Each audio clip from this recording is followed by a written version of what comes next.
वर्ध्यात सुद्धा मतदान प्रक्रियेच्या वेळेवरून गोंधळ निर्माण झालाय। वर्ध्यात वेळेत मतदानाला सुरुवात झालीच नाही, त्यामुळे मतदारांनी नाराजी व्यक्त केली।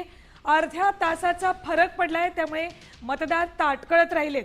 प्रशासनाकडून विविध माध्यमातून 7 वाजताची वेळ दिली होती, मात्र 7 वाजता मतदान प्रक्रिया सुरू न होता ती 7:30ला सुरू झाली। वर्ध्यातील सर्वच मतदान केंद्रावर हा सगळा प्रकार घडलेला आहे। मतदान उशिराने सुरू झालेलं आहे, त्यामुळे मतदारांनी नाराजी व्यक्त केलेली आहे। आता त्यांना पुढे वेळ वाढून दिली जाणार का हे बघणं महत्त्वाचं आहे। गिरीश, खरं तर निवडणुकाच इतक्या लांबल्या होत्या आणि यावर्षी आता निवडणुका होणार म्हटल्यावर उमेदवार असू देत किंवा मतदार सगळ्यांमध्येच उत्साह होता। मात्र मतदान आज झालं तरी ते सुद्धा अशा अनेक अडचणींचा सामना करत। अगदी बरोबर। आणि वर्ध्यात बघतोय मतदान उशिराने सुरू झाले। देश विदेशातील प्रत्येक घडामोडींचे लाईव्ह अपडेट मिळवण्यासाठी आता साम टीव्हीच्या सर्व सोशल मीडिया प्लॅटफॉर्मला लाईक, फॉलो आणि सबस्क्राईब करा। तसंच सर्व नोटिफिकेशनसाठी बेल आयकॉन प्रेस करायला विसरू नका।